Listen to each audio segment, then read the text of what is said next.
मौखिक बंटवारा को लेकर सुप्रीम कोर्ट ने क्या फैसला दिया है। अगर आपके पास भी जो जमीन है वो दादा के समय से प्राप्त जमीन है, परदादा के समय से प्राप्त जमीन है, वो जमीन अपने पिता से आपने प्राप्त किया है, यानी कह सकते हैं ये जमीन जो है यानी पैतृक जमीन है, या ये जमीन हो सकता है अर्जित जमीन हो, तो अर्जित जमीन तो होगा ही नहीं, इसलिए कि अर्जित वही करेगा यानी जिसके पास वर्तमान में वो जमीन है। आप हो सकता है पिता का अर्जित जमीन का बंटवारा किए होंगे, लेकिन मौखिक बंटवारा को लेकर सुप्रीम कोर्ट ने क्या फैसला दिया है, इस बात को आप जरूर जान लें। यानी अगर आपने भी ऐसा किया है तो ये गलती आपको भारी पड़ सकता है, इसलिए समझने की जरूरत है कि आखिर इसको करना कैसे है। अब यहाँ पर देखें, 3 भाई है, परिवार का सदस्य है।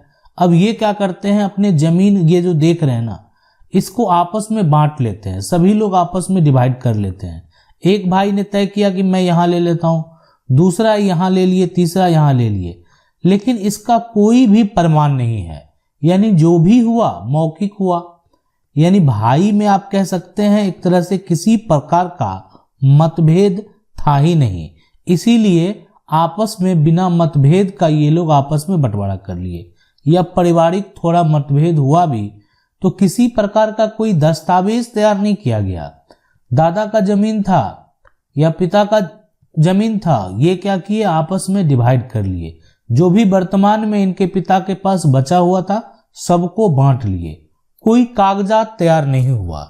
लेकिन यहां पर सबसे बड़ा समस्या तब उठा, यानी जबकि किसी प्रकार का पारिवारिक विवाद आ गया सामने में। मतलब अब एक हिस्सेदार बीच से निकल कर आता है और ये कहता है कि मुझे जमीन कम प्राप्त हुआ है, यानी मुझे और मिलना चाहिए, ये जमीन जो है एक तरह से अभी कम है। अब इसमें आखिर क्या होगा, मौखिक बंटवारा का दावा कैसे किया जा सकता है, मौखिक बंटवारे को लेकर सुप्रीम कोर्ट का क्या कहना है, किस फैसले में सुप्रीम कोर्ट ने क्या कहा, ये भी आप जरूर जान लें। पहले इस बंटवारे को समझ लें कि आखिर इसका क्या प्रक्रिया है, इसको कैसे किया जाता है और इसको कैसे सही तरीके से किया जाना चाहिए। अब देखें, सबसे पहले यहाँ पर कि बहुत सारे लोगों को जो है इससे संबंधित जो समस्याएं हैं वो अलग अलग है। आपका क्या समस्या है तो आप हमें यहाँ पर जो है यानी कानून की 99 का जो आप वीडियो देख रहे हैं, कमेंट बॉक्स में जाकर आप अपना समस्या बता सकते हैं। मेरा प्रयास रहेगा कि हम जल्द से जल्द जो है उस टॉपिक पर आपके लिए वीडियो लाएं। अब यहाँ पर देखें कि ये जो 3 भाई हैं इनका तो जमीन का बंटवारा हो गया, लेकिन विवाद कब शुरू हुआ, जब एक हिस्सेदार आकर ये कहता है कि मुझे जमीन कम प्राप्त हुआ है। आखिर अब इसका क्या उपाय है, दूसरा मानने को तैयार नहीं है या ना जमीन उसको देने को तैयार है, तो इसका क्या विकल्प है। अब अगर कोई भी व्यक्ति इस प्रकार का दावा करता है तो वो क्या होगा, सबसे पहले कोर्ट जाएगा और कोर्ट जाने के बाद क्या करेगा, वो कोर्ट में यहाँ पर क्या करेगा, केस फाइल कर देगा, केस फाइल कर देगा। अब किस प्रकार का केस होगा, अब कोई अगर दावा करता है, अपने हिस्से का दावा करता है, बंटवारा में उसको कम जमीन दिया गया उसका दावा करता है, तो यानी इसमें होगा क्या कि बंटवारा का केस फाइल किया जाएगा, पार्टीशन सूट किया जा सकता है। जब पार्टीशन सूट का बात यहां पर आया तो ये देखा गया कि बंटवारा तो हुआ ही नहीं है, यानी आपने क्या किया, सिर्फ जमीन का पोजीशन आप अलग तरीके से ले लिए, जमीन को आप नहीं बांटे हैं। जमीन तभी बटेगा जब जो भाई हैं सभी के नाम पर जमीन ट्रांसफर किया जाएगा, यानी सभी का अपने नाम से वर्तमान में रसीद कट रहा होगा, यानी सभी का भी वर्तमान में दाखिल खारिज यानी हुआ होगा। तो उस केस में जो है एक तरह से ये कहा जा सकता है कि हिस्सेदार ने अपने हिस्से की जमीन का रसीद कटा लिया, दाखिल खारिज करवा लिया, और जो दावा करता है, जो दावा कर रहा है, जो वादी है, यानी कह सकते हैं जिनको समस्या है, वो भी अपना रसीद जो है वो कटा चुके हैं अपने हिस्से अनुसार, उनका भी दाखिल खारिज हो गया है। तो कहीं ना कहीं इससे ये साबित होता है कि जमीन को आपस में बांटा गया था, लेकिन किसी प्रकार का कोई कागजात तैयार नहीं किया गया। यानी जो भी हुआ एक तरह से मौखिक तौर पे हुआ, और जो कागज तैयार किया भी गया होगा वो एक प्रकार का पंचनामा होगा, जिसके आधार पर इन्होंने क्या किया, जमीन का दाखिल खारिज करवा लिया। सभी के नाम से अलग अलग जमीन का दाखिल खारिज कायम है, इनका भी वर्तमान में रसीद कट रहा है और इनका भी दाखिल खारिज हो चुका है। तो कहीं ना कहीं अगर सभी का अलग अलग दाखिल खारिज हो गया तो इससे एक बात तो स्पष्ट होता है कि सभी के बीचों में जमीन को तो बांटा गया, यानी सभी ने अपना अपना जमीन जो है डिवाइड कर लिया। अब यहां पर होता है कि किसी को कम गया, अधिक गया, किसी के पास ज्यादा चला गया, तो उसका दावा किया जा सकता है, यानी फिर से जो है बंटवारा का केस किया जा सकता है।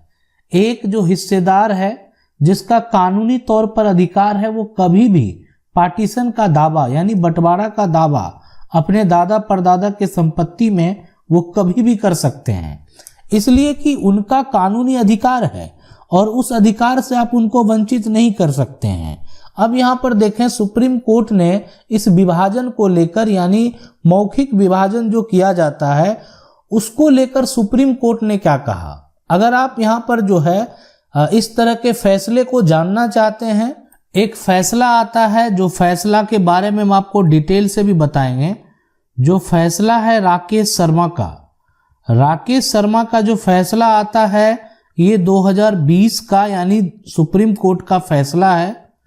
अब इस फैसले में जो है सुप्रीम कोर्ट ने क्या कहा कि अगर देखें आजकल, क्या पहले के समय में हो या अभी के समय में हो, परिवारों में क्या होता था, कोई भी परिवार अगर हुआ तो सुप्रीम कोर्ट का कहना है कि परिवारों में पहले मौखिक विभाजन हुआ करता था, और आज भी आपको ये देखने को मिलेगा कि आपस में जो है एक तरह से प्रॉपर्टी को डिवाइड कर लेते हैं, लेकिन प्रॉपर्टी वर्तमान में पिता के नाम ही दर्ज होता है, प्रॉपर्टी वर्तमान में दादा के नाम ही दर्ज होता है। कुछ समय बीतने के बाद जब किसी न किसी प्रकार का विवाद का आशंका होता है या विवाद खड़ा हो जाता है, तब उनको लगता है कि नहीं, अब प्रॉपर्टी को इस प्रकार से बांट लेना चाहिए ताकि सभी का नाम अलग अलग हो जाए।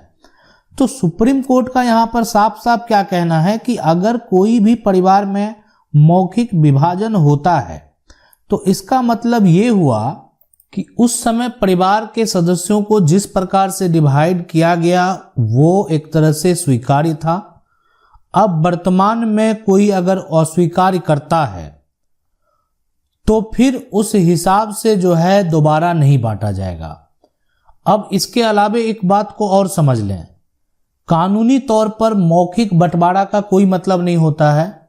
अगर आप किसी व्यक्ति को उसके हिस्से से कम संपत्ति देंगे और वो व्यक्ति ये बात साबित करने में अगर वहां पर सफल हो जाता है कि उनको जो संपत्ति दिया गया है कहीं ना कहीं कम संपत्ति उनको प्राप्त है, तो फिर वो कानूनी तौर पर दावा कर सकते हैं उस संपत्ति को प्राप्त करने के लिए, और उस संपत्ति को प्राप्त करने के लिए फिर उनको कोई नहीं रोक सकता है। कानूनी तौर पर उस संपत्ति पर उनका अधिकार है। अब यहाँ पर देखें, जैसे होता क्या है कि मौखिक विभाजन हुआ, अब यहाँ पर जो है समय बीता गया, आपका हो सकता है पिता ने मौखिक विभाजन किया होगा। अब पिता जो है चाचा एक साथ रहे, किसी प्रकार का कोई दिक्कत नहीं हुआ। अब यहाँ पर जो पिता के बेटे हैं और चाचा का जो बेटे हैं, अब उनके बीच में विवाद हो रहा है। अब उनके बीच में विवाद हो रहा है तो इस बात से नहीं नकारा जा सकता कि उनके पिता के बीच में विभाजन नहीं हुआ था। अगर ये बात साबित हो गया उनके पिता के बीच में विभाजन हुआ था, मौखिक विभाजन ही क्यों ना हो, अगर ये साबित होता है और वर्तमान में जो जिसको कब्जा बोलते हैं, पोजीशन बोलते हैं, तो वर्तमान में उस विभाजन के हिसाब से ही कब्जा है, जैसे होना चाहिए उसी प्रकार से है, तो इस बात से नकारा नहीं जा सकता है। लेकिन यहाँ पर अगर कोई हिस्सेदार पार्टीशन का दावा करता है, बंटवारा का दावा करता है, तो पूरी संपत्ति को पहले इस तरीके से देखा जाएगा कितनी संपत्ति है, कितना संपत्ति किसके द्वारा बेचा गया। अब देखें, अगर आप संपत्ति को बेच रहे हैं, कहीं ना कहीं एक पूरा प्लॉट है, उसके आधे हिस्से को आपने बेच दिया, आपके पिता ने बेच दिया, तो इससे ये तो स्पष्ट होता है कि आपने अपने हिस्से को बेचा है। यानी पूरा जो प्रॉपर्टी था उसको उस प्रकार से डिवाइड किया गया है। तो यानी कोई भी हकदार अगर इस प्रकार का दावा करता है तो ये जो है कहीं ना कहीं गलत भी साबित हो सकता है। मौखिक तौर पर जो व्यक्ति दावा करते हैं बंटवारा का, यानी मौखिक के आधार पर किया गया बंटवारा का जो दावा है वो आपको खुद साबित करना पड़ेगा। आपको बताना होगा कि आपका बंटवारा कैसे हुआ था, आप कितनी प्रॉपर्टी आपके कब्जे में है, आपका कितना प्रॉपर्टी बिका है और वर्तमान स्थिति क्या है। अगर सारा कंडीशन देखने के बाद ऐसा लगता है कि नहीं, हिस्सेदारों में प्रॉपर्टी को सही रूप से नहीं बांटा गया, तो फिर से पार्टीशन जरूर किया जाएगा।